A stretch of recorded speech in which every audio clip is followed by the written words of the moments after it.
Hello, everybody. I am Doug Crandall. I direct the Advancing Employment Technical Assistance Center at the University of Georgia at the Institute on Human Development and Disability. Welcome, welcome on this beautiful Georgia afternoon. As I said when we were letting folks in, you're in for a treat today.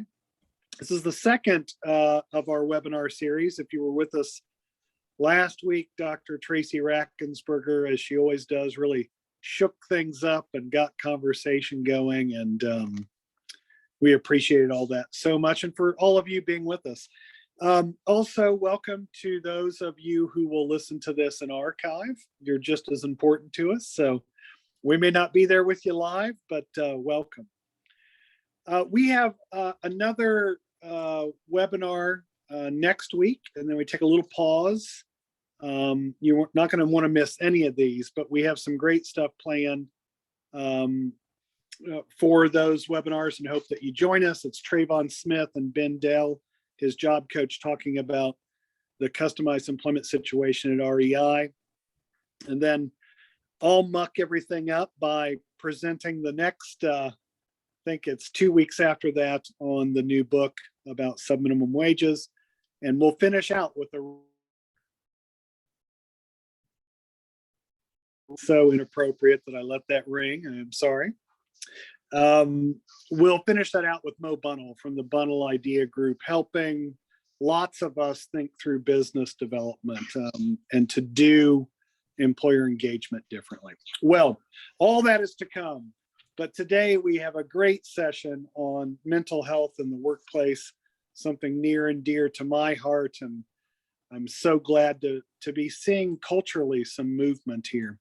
We have two subject matter experts with us, and our friend Amy Price will introduce those folks. So sit back, silence your devices like I did not, and enjoy this time to spend in the community of practice. Take it away, Amy. Awesome. Thanks so much, Doug, and welcome to everyone who is here with us today. Really grateful that you're joining with us.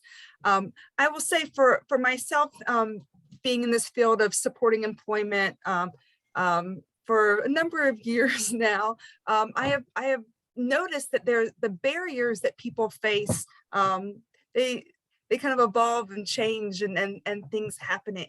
And I've been noticing lately, I don't know what everyone else on this call has been noticing, but that sometimes the barriers are coming more from mental health than I've seen in the years prior. I think that the pandemic has affected a lot of people in a lot of ways. I think it's important to state that. And I think that there's a way that, like Doug said, that it's becoming more of a conversation, and people are sharing more about it. And so I felt like this was an important topic to share, especially some people that I've been supporting lately. I've been noticing that this is a topic that I wanted to learn about. So why not bring in some experts when it's a topic that you want to learn about as well? And so I'm really grateful that Dr. Amanda Platner and Laura Coleman were able to join us.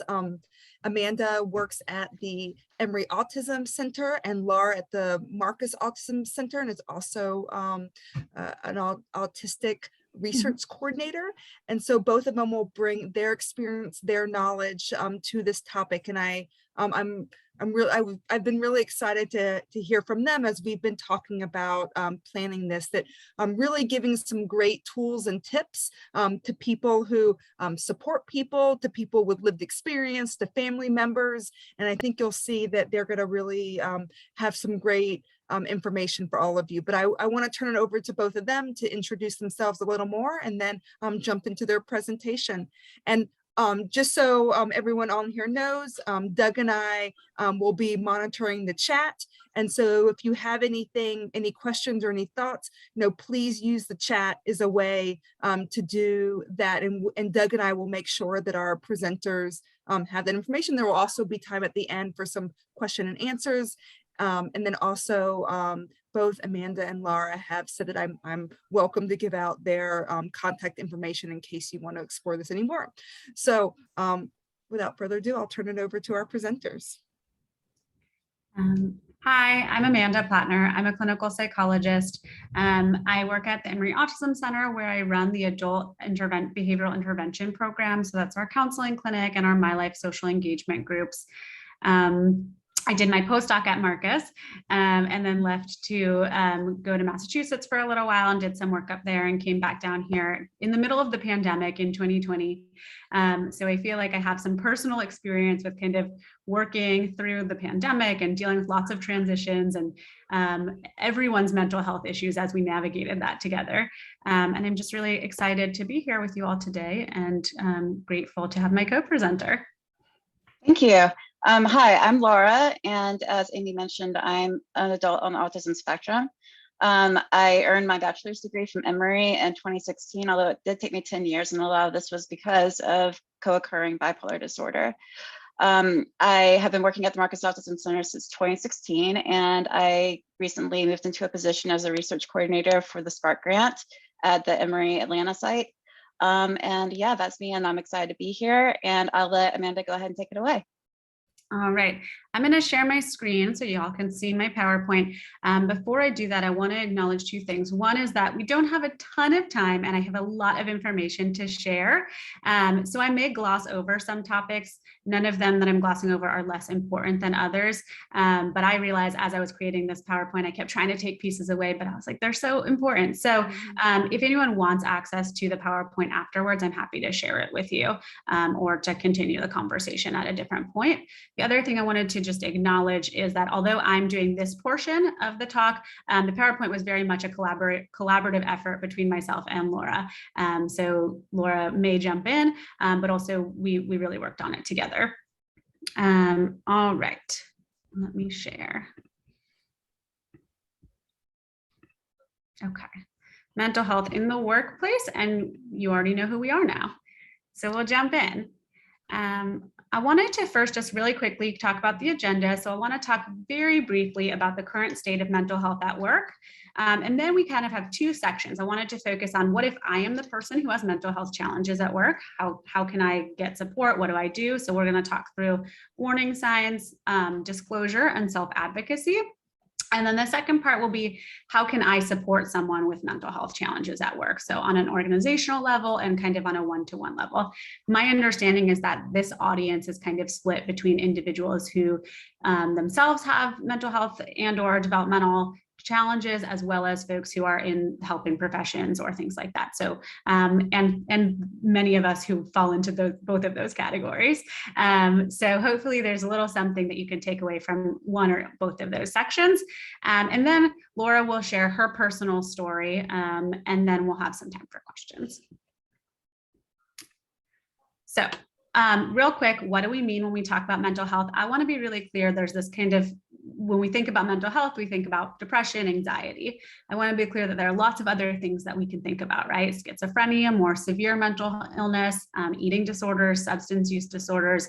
And then while these may not be separate disorders, we also think about concerns around self-harm and suicidal ideation. So all to say that as I'm talking in this presentation about mental health, that is a really broad kind of phrasing for a lot of different things that someone might be struggling with.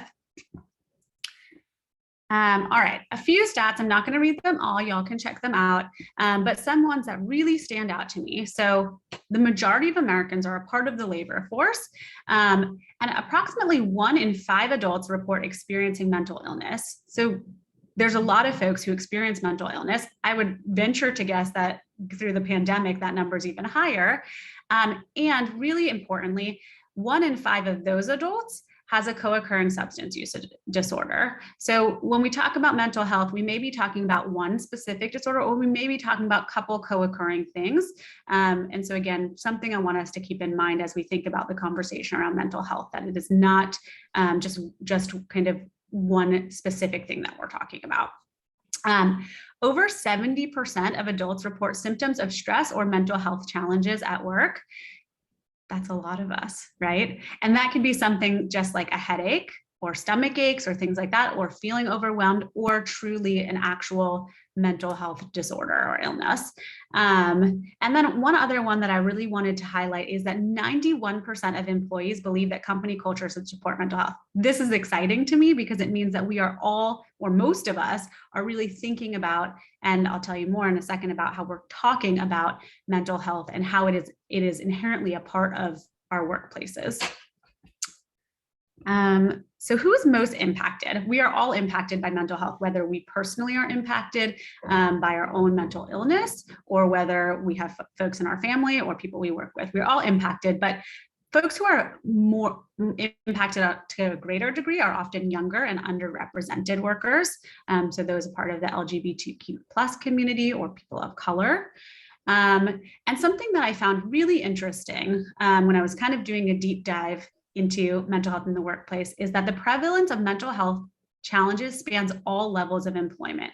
So folks kind of who may be considered at the bottom of that totem pole, that like at the bottom of the hierarchy, they have mental health issues at the same rate as folks in kind of the C-suite, things like that. I will say, I read something recently that managers have been expressing higher levels of mental health challenges since COVID-19.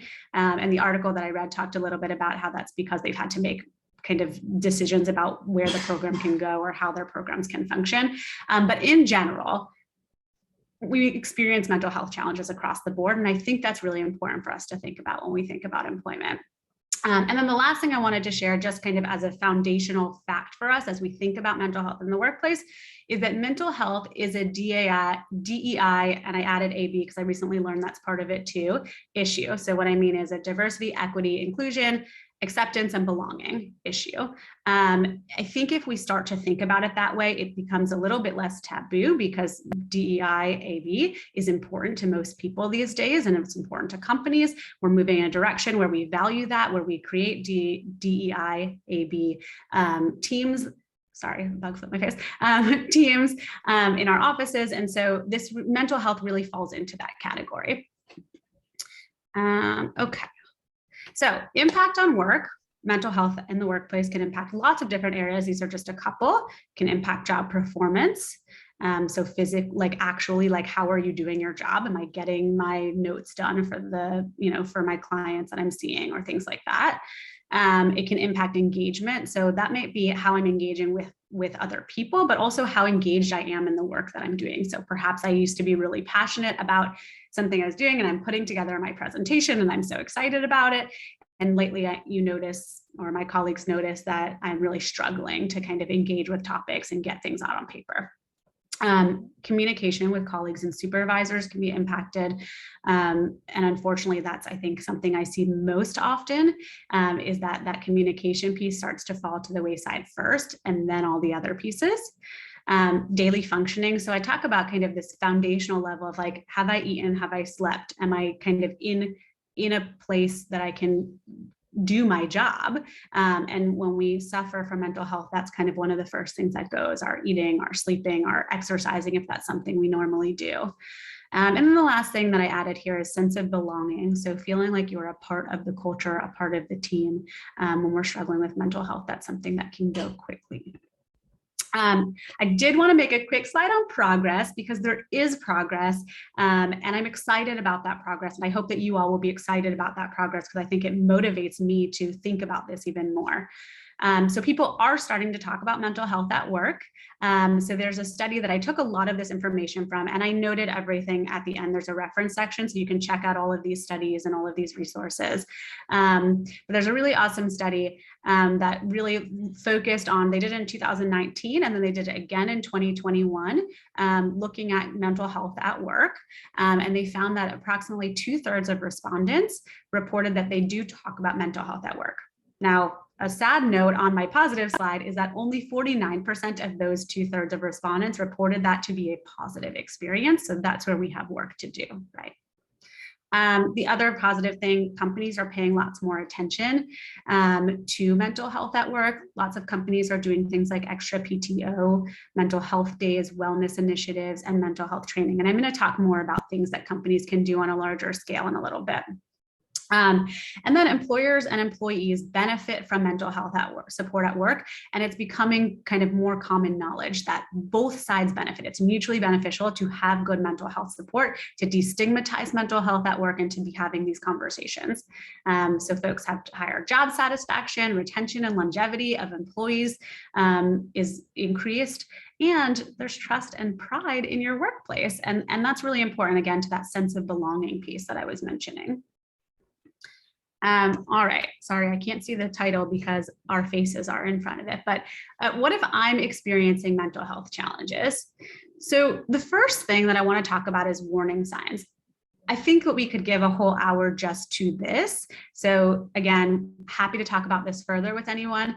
But the first thing is recognize when you're experiencing a mental health challenge. And the things that I wanted to point out are the length of time, the frequency, and the intensity of symptoms matter. So we all have bad days sometimes, right? We have days where we're tired, days where we feel like we just can't concentrate on work, or something socially happened at the office and we feel like that was really awkward and I need to go home because I'm perseverating on this, whatever it is. We have those moments, but when we're thinking about, am I having a mental health challenge and is it impacting me at work, which most of the time, if I'm experiencing a mental health challenge, it's going to be impactful at work, is how long has that happened? So typically we say, if you've been experiencing it for about 2 weeks or longer, that's when we would consider it to be a significant issue. I want to kind of side note, obviously, if you're having suicidal ideation or self-harm, I wouldn't wait 2 weeks. But other symptoms, some of those symptoms I've listed below. So if you're starting to notice that you have difficulty concentrating or making decisions, feeling more nervous, irritable, on edge, think about how long that's been persisting. Then the frequency, so how often does it happen? Does it only happen when I know I have to give a big talk? Does it only happen when I have meetings at work, or is it happening kind of every day, most of the day? And then the intensity of symptoms matters. So every kind of mental health diagnosis that we think of has this caveat that it has to be impacting your functioning. And so that's what I think about. And that is a personal, is it impacting your functioning? That's not something that I get to decide for you, but for you to think about it, how much is this impairing my everyday functioning? How intense are these symptoms? So below are just a list of common symptoms that people might experience across a variety of mental health challenges that they might be experiencing, but any of these symptoms would be kind of a flag to me, hey, let me keep track of this, let me pay attention to this. One that I want to point out is somatic symptoms. So we often think like, oh, I've been having a lot of stomach aches, I've been having a lot of headaches, and we don't always make that connection that might be a sign of some mental health challenges. So I just want to make sure folks are aware of that, barring any other medical condition. I want to talk a little bit about self-disclosure, and I know Laura has some great points here too. Again, we could have a whole hour and a half on self-disclosure, but what I want to say is self-disclosure is your choice always.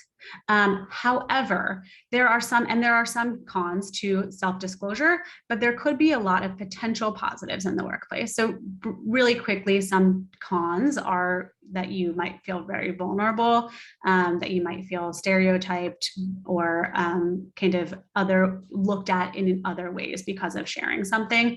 But the benefit really is that people understand you and can support you better. So overarching, I just want that to kind of lay the foundation for this conversation on self-disclosure.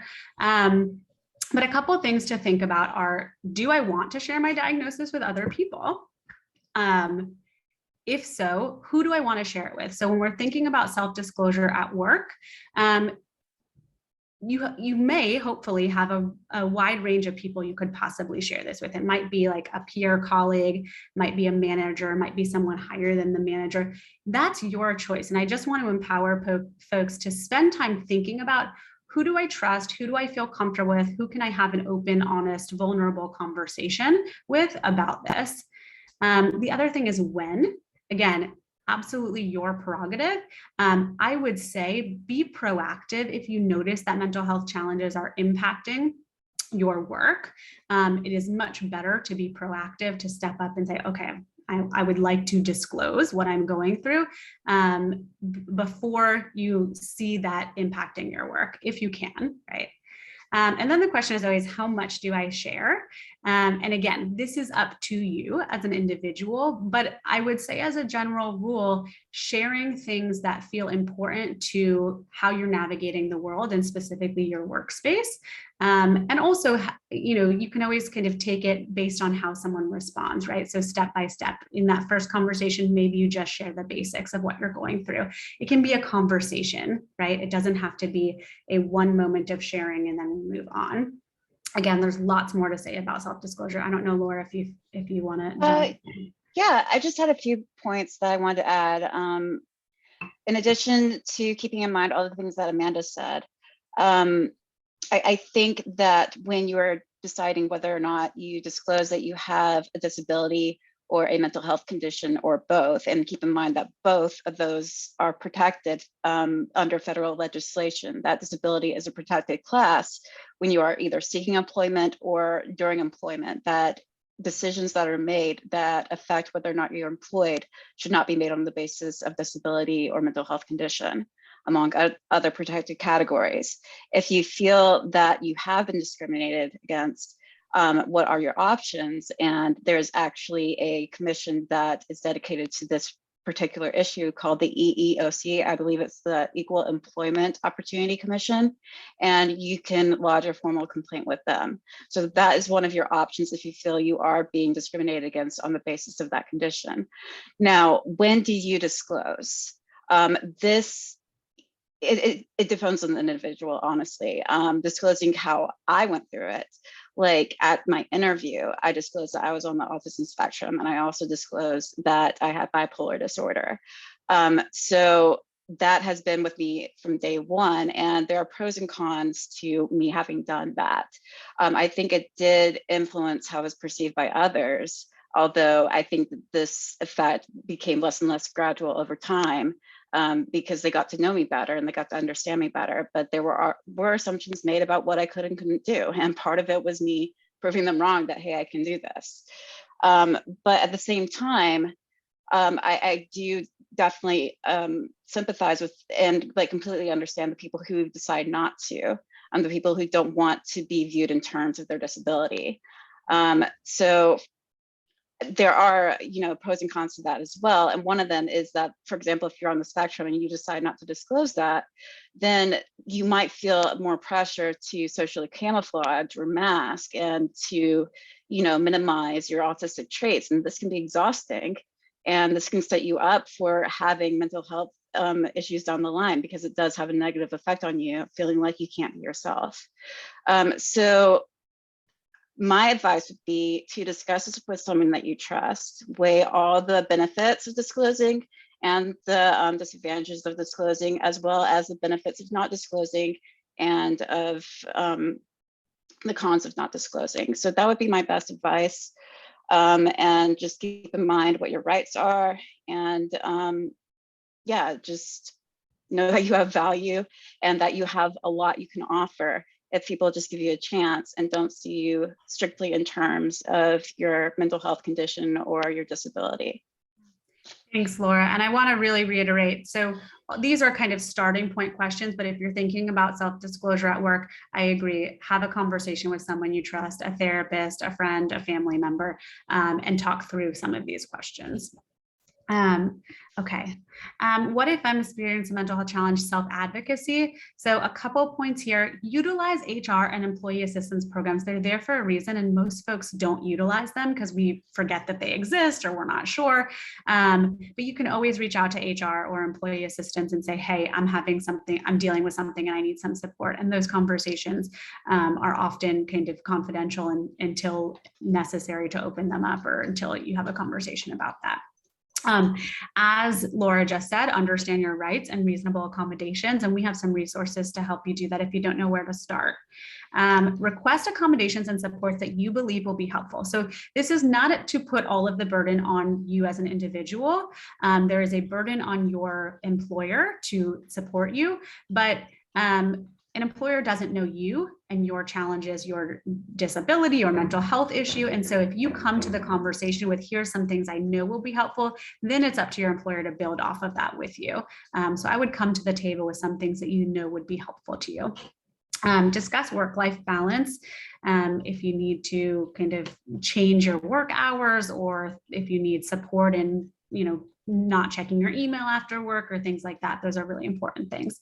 Like I said, be proactive, put your health first, and practice self-compassion. I think something really important here is that we all feel like, or often, I don't know, I feel like sometimes I'm a failure if I need to take a step back, if I need to take a breath, if I need to focus on myself. Our culture is so focused on, doing work and being successful. So practice self-compassion. If you need to take care of yourself first, that is a compassionate thing to do, and an important thing to do. And it helps you kind of all be happy and happier and healthier, but also to be a better employee in the long run.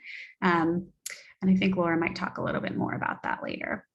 All right, so how can I support other people at work and create a mental health friendly workplace? If you haven't seen this already, I came across the 4 A's of a mental health friendly workplace. This is from EARN, the Employer Assistance Resource Network on Disability and Inclusion.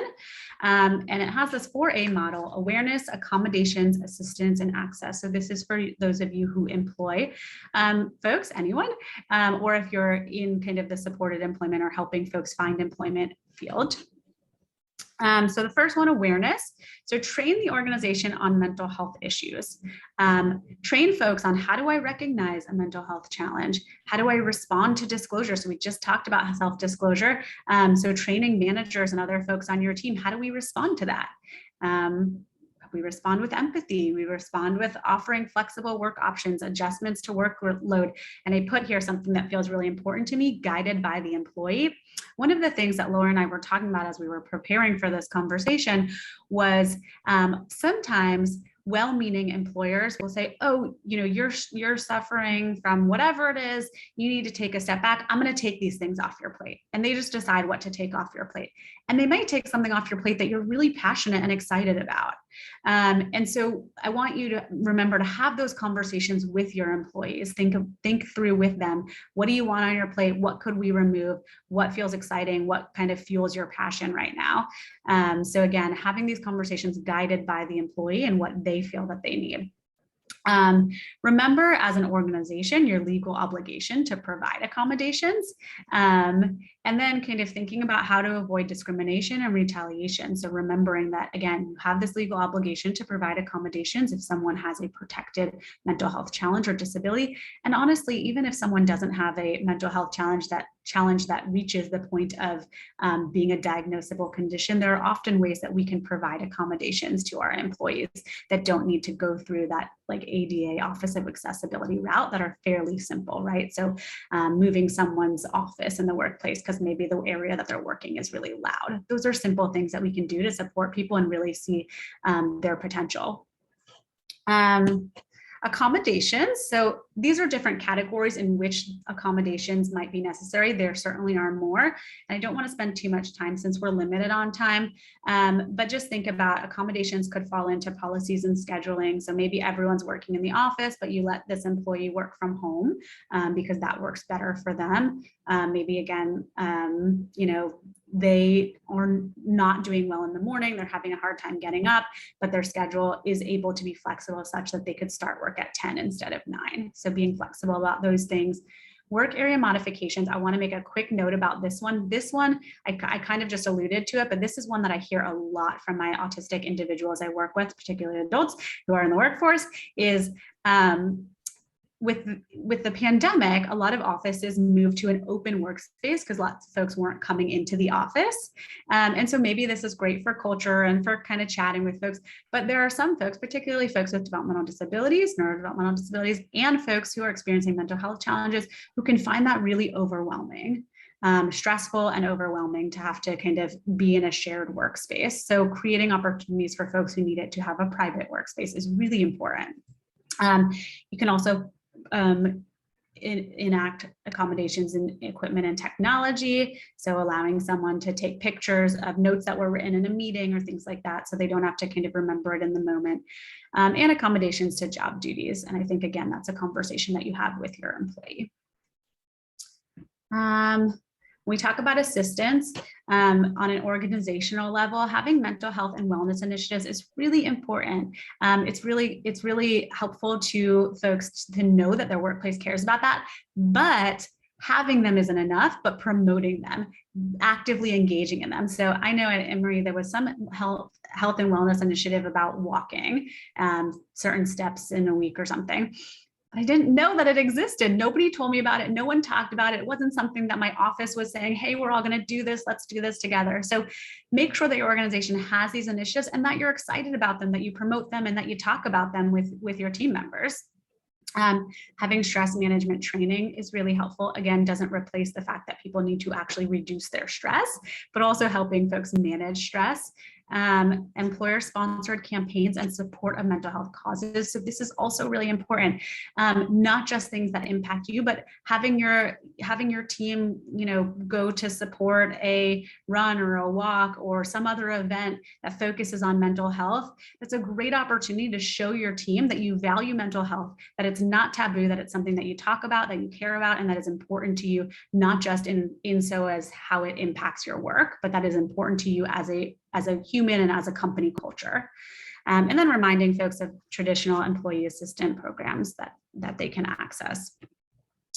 In terms of access, we want to talk about making sure folks have insurance benefits. Something that I read about recently that I'm excited about is a lot of companies are trying to make sure that their employees have broader access through insurance to benefits like speech, OT, ABA. I know potentially a controversial subject, but making sure that folks have access to mental health and mental health adjacent services.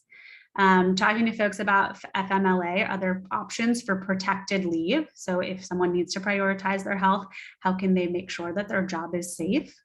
And again, reducing stigma, talking openly about employee benefits, giving access to screeners and mental health resources, making sure that not only that you have these things, but that your team knows that you have them and that they're important. All right. When we talk about one-on-one support, so this is, again, I just talked about things you can do on an organizational level, things that you can do one-on-one. So if I'm managing someone who has a mental health concern, and Amy's telling me that I need to wrap this up, so thank you, I will. But make sure that behavioral expectations and consequences are clear to each employee. This is really important. One of the things that Laura and I were talking about in preparation for this talk was that sometimes folks don't know what the expectation is or what might be appropriate or not appropriate in a workplace. And if you tell them, then they can follow that. And so making sure that those things are really clear in a kind and informative way, not in a punitive way, is really helpful. If you have concerns, talking to someone privately, stating the behaviors that you're noticing as opposed to calling someone a specific thing. So saying, hey, I've noticed in the meeting you're engaging in some disruptive behaviors like yelling at the presenter, as opposed to, hey, you're really disruptive in our meetings. Ask open-ended questions. So how can I support you? How are you feeling today? What can I do? Approach with compassion and genuine care. Folks can feel if you're just reaching out to them because they're not getting their work done, as opposed to the fact that you actually care about them as a person. And then set boundaries in your support. So when we support someone in the workplace, it's important. We want to have those conversations. We also want to be very clear that we're not becoming a therapist or having a therapist-client relationship, right? That we are there to offer support and there's a limit to that support. So setting a kind boundary saying, hey, Laura, I really am happy to talk to you about this and help connect you to resources, but I can't meet with you every day at lunch. I've got other things I've got going on. I'm happy to check in with you next week and see if I can offer any other resources for you. Another thing that I found was, again, by the American Psychiatric Association Foundation and Center for Workplace Mental Health, and I'm not going to go too much into this since we're low on time, but they have a program called Notice, Talk, Act, and this is kind of just a guideline for how to speak one-on-one to folks about mental health challenges at work. So notice, just as talking about, notice the warning signs and changes in someone's behavior. Talk is finding a quiet place to talk. And part of talk, an important part of that talk is listen. So they get to talk, you listen. Normalize and destigmatize challenges. So you don't necessarily have to say I've experienced that if you haven't, right? But allowing someone to talk about things and understand that it's not taboo, right? And then act as connect with care. So making connections to programs. Obviously, if you're concerned about a true imminent safety issue, then seeking assistance for that. But otherwise, making connections for them. And that's it for me. We've got some resources, and this is not an exhaustive list. There are plenty of other resources. I also have my references here, and then we'll save questions to the end, and I'm going to let Laura take it from here. Okay. Thank you for all the information, Amanda. That was really, really helpful. And I know I'm kind of limited on time, so I'll try to keep this as short and sweet as I possibly can. So I have a very long history dating back to early adolescence of severe psychiatric illness, particularly bipolar disorder. This was diagnosed way before I knew I was on the spectrum. And this was back in like the early 2000s. So there was a very different understanding of autism, especially when it came to women. Because like I always thought I was different. I always knew I had difficulties connecting, but I had no idea why. And I felt depressed. And you know, the psychiatrists would see me, they'd say, difficulty interacting, depressed, family history of bipolar disorder. Oh, bipolar disorder, let's go with that. Because my grandmother was bipolar, my mom was bipolar. And I believe at this point in my life that I am bipolar as well, and it's strongly genetic, as well as autism. So even though I had a lot of success when it came to academics and achieving, like this was stymied by the fact that I would have frequent, recurrent episodes of severe depression, suicidal ideation and attempts, psychiatric hospitalizations, like the whole gamut. I've been through quite a lot, and there are many times I've given up, and I didn't think it would ever get better. And, you know, just the things that you go through as a person who struggles with these type of issues, especially when you have family that also struggles with mental illness. I don't think that this is talked about enough, is that there are much different outcomes for people who have families where the families themselves are very supportive, and they don't have the kind of challenges that you have in addition when they also have mental health issues themselves. But to try to keep going with this, I kind of reached a wall towards the end of my undergrad degree when my mom attempted suicide for the first time. And we very nearly lost her. And I had to take a lot of time off of school. And I didn't think I would ever graduate. Like the things that I had dreamed for myself, the things that I thought I would achieve one day, like I just completely gave up on it. And for a long time, I was just kind of living like, you know, day to day at home, but for all intents and purposes, I felt dead. And it wasn't until my mom attempted again, and she did die of suicide in 2014, that it was the most traumatic thing I've ever been through in my life. But it also gave me a new perspective, and it helped me to somehow keep going, because she kind of took that bullet for me, because for the longest time I thought it would be me.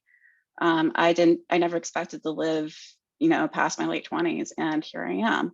So I was able to graduate from Emory after 10 years from when I first started in 2016. I started working at Marcus, and it's an experience I wouldn't exchange for anything else in the world.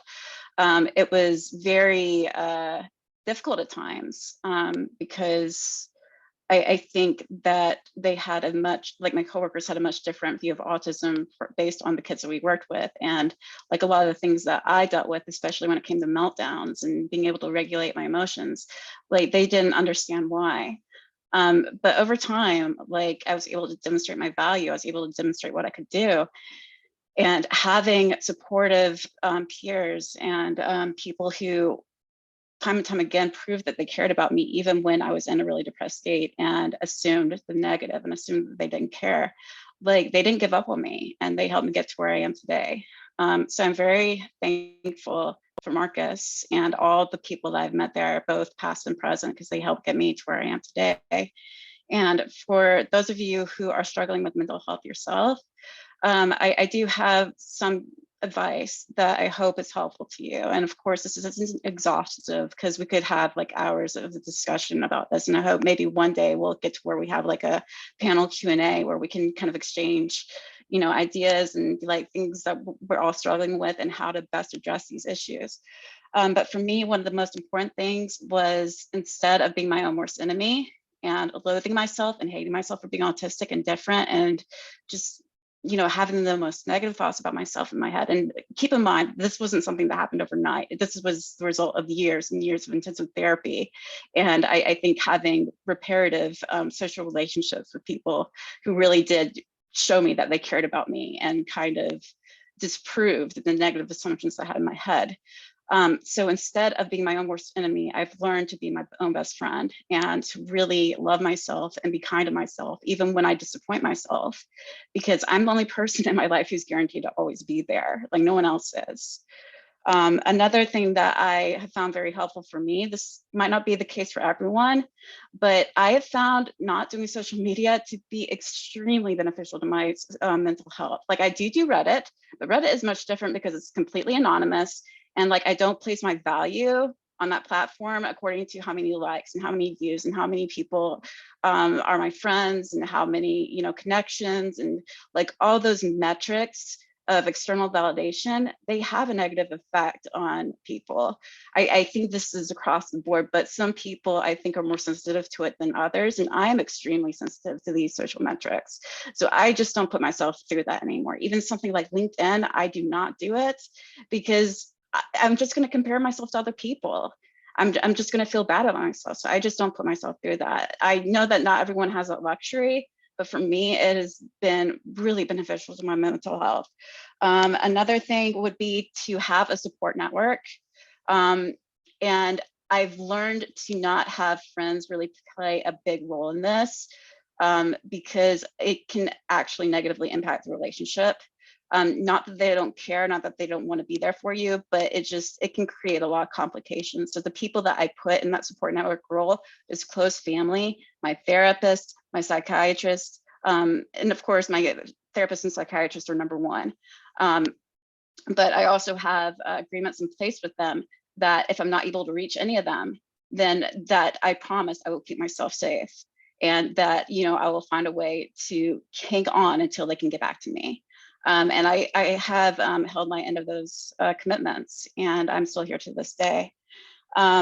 And then another thing is, this can be challenging, especially when you're first starting out in the workplace. But you start to realize that you have to kind of prioritize what things you want to make sure that you have in place. And this can mean, like, if you know that you're going through a lot of mental health struggles right now, you have to prioritize taking care of your mental health. This might mean, like for me personally, I've had to put off some medical care, like not for things that are urgent and like you need to get this seen now, but for things that I could kind of, kick the can down the road, I would do that so that I could prioritize making sure that I get my therapist appointment, making sure that I get my medication, making sure that I see my psychiatrist. So for a long time, like I, had to focus on this to the exclusion of everything else. But the reason I did this is because if I was not in a good state mentally, then I wouldn't be able to handle everything else. Like everything else would fall apart if I'm not able to take care of my mental health. But this is a skill that you build over time and that you get better at over time. So keep, your eyes on that, it's something that you'll get better at, and don't be, critical to yourself. Don't, disparage yourself. Always be kind, and to yourself most of all, because I learned that when I view myself so negatively, like it was hard for people to not look at me in a way that wasn't necessarily negative the same way I was, but it wasn't the way that I would like to be looked at. And I found that having confidence in myself and love for myself, that helps, make more positive the way that other people view me. And it kind of is self-reinforcing. So yeah, my biggest advice would be just be compassionate on yourself more than anything else. learn to love yourself as you are. Like being autistic, it's a wonderful experience in a lot of ways. And, it's a really hard experience in a lot of ways, but that's true of everybody across the spectrum of the human condition. So learn to love yourself, know that there's so much that you can do, and keep fighting for the opportunity to show people what you can do. And there will be people in your life that will help you get there. But just please do your best to not let yourself give up, because I know it's like I've given up so many times, and a lot of what's gotten me through it is not just the people, but also luck and privilege. I'm hoping that privilege part becomes less and less important over time as we progress as a society, because it shouldn't play such a big role. The fact of my my race, my background, going to a prestigious university, like these things should be accessible to everyone. We're not there yet, but you're never going to know if it could get better if you don't stick around. And things ebb and flow. Sometimes things get better, sometimes they get bad again, and then they get better, and then they get bad again, but that's part of life. So there's so many things that I wouldn't have lived to see and experience had I been successful all those times I tried. And I've reached a point in my life where I'm so thankful that I'm still here. So please do whatever you can to hold on, know that you have value, know that the world needs you, and just do whatever you can to stay. Thank you, Laura, so much for sharing from your heart and you, and giving such amazing advice. There was so much stuff that resonated with me as well. And also to Amanda for just sharing your tips and the statistics and data and what we're seeing out there, in ways to really support people and be with people. And if you're experiencing yourself, ways to move through it. I mean, it's so much. And I think one of the things, Laura, that you shared that resonates with me as somebody who supports people through employment, is that a lot of times we say, we've heard say with is that, oh, well, you're experiencing this mental health, well, maybe you can't work, or maybe you shouldn't work. But I think there's ways that, Laura, through your story, you showed that when you were in an environment that really supported who you were, and had coworkers that having that sense of value and having that connection with others is a really powerful thing. And I recently looked at this study, a Pew study that was done, that was what is the greatest indicator of well-being. It actually said career satisfaction, because of the way that our identities are wrapped up in that, the way that our friendships come from that, the ways so many things, that money comes from that. And so so glad to hear from you, Laura, that you stuck with it and you found a job that's meaningful for you, and coworkers that walk through it. I do want to, we have a little under 10 minutes left, and I'm wondering if there's anybody who has any questions for either Amanda or Laura. Here we'll have some time for questions. They also shared some questions with me that I could ask them that were also really insightful, but I'd rather turn it over to anyone else who'd like to share, or not share, ask a question. Or share, whichever you prefer. Yes, or if you want to respond to anything that Amanda or Laura said, feel free to do that as well.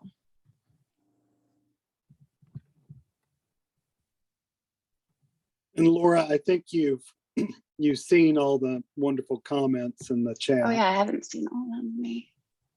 Very, very, very well done, Laura and Amanda. Just great, not only just information, but those tips, and realizing that we are all in this together is so important. And someone mentioned transparency, and we've certainly got that today. I would add to it authenticity and a desire to, fundamentally change culturally the way we have viewed mental health, as if somehow that's separate from the human experience. So I've been moved quite a bit myself.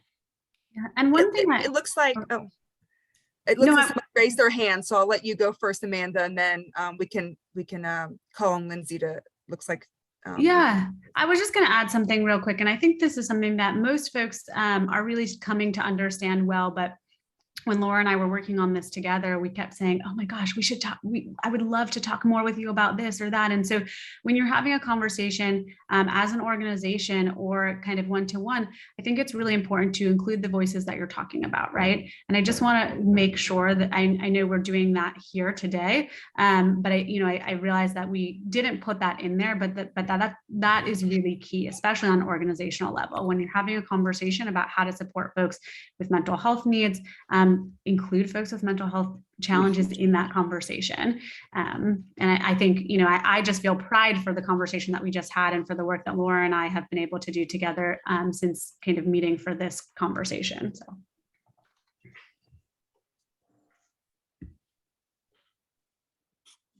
Amy, did you have someone who was going to be unmuted, or was that all in? It looked like, Lindsay, did you have a Oh, question? Lindsay has a raised hand. A raised hand. So I am driving. I'm working right now, so I figured I'd unmute, but I just wanted to respond to something that Laura said regarding privilege and using that privilege to really make long-term change and like systemic change. And I really, really appreciate that fact. And I also appreciate the fact that you all prioritized having disabled voices, autistic voices, particularly adult autistic female voices. It's so important, and like while acknowledging privilege even within those marginalized spaces, using that privilege to really put a face to these issues and normalize these issues, and to be able to say like, hey, it's not just me, hey, it's not just you, I see you and you're seen. It was just really, really powerful for me. I've cried this whole time. So I just wanted to say thank you. And you're seen, I see you. I appreciate you guys so much. So thank you. You as well. Thank you for joining us. Other questions, feedback, comments? Getting lots of love in the chat. We've got some of our friends on from Rhode Island. So, and I think a person or two from California. So we've got a few states represented here. And actually, I just wanted to share something real quick that Lindsay reminded me of. So I've been seeing my therapist since 2007. It's probably one of the longest relationships I've had in my life. And there are times that things have happened in the greater society that I felt very disheartened and just helpless. And it's really affected my mental health. And especially with COVID and all the things going on, like that can really have an effect on you. But she's been around for a long time. And when there were things going on that caused me so much distress, she told me, having been around the block a lot longer than I have, that she's lived to see things in her lifetime that she never thought would ever happen. So even though progress seems to come very slowly in inches and millimeters, like it's still being had. And sometimes there are steps back, but ultimately we have made so much progress. There's so much more that needs to be done. But I think it's important to hold on to these small wins and to keep fighting for incremental change and to make things better and equitable for everyone, because society loses when not everyone is able to succeed, when not everyone's able to reach their potential. Like it's a loss for everyone. So I hope that these things, that we're able to accelerate these processes so that everyone is able to succeed and be what they, were destined to be. Well said. Well said, Laura. To that point, we are coming up on it here. Laura, I think you mentioned this, maybe a panel sometime. I love that. Yeah, more diverse voices too. Yeah, exactly. We do these webinar series in the spring and the fall, so I'll challenge Amy and Joseph and others on the call to let's see if we can make that happen. This is I'm going to take this on right now, Doug. And for our NDAM, our National Employment Disability Month, which takes place, I believe it was October, right? That's to right. do that. Yep. That I'm going to be committed to. I'm hoping Laura, maybe you'll join with me and Amanda and others, and having Of course. a panel during that time that brings in diverse voices around this topic. And let's go 90 minutes that time if we can. An hour is so quick. It does go quick, but you all mastered the hour. I know folks feel really great about the time we spent together today.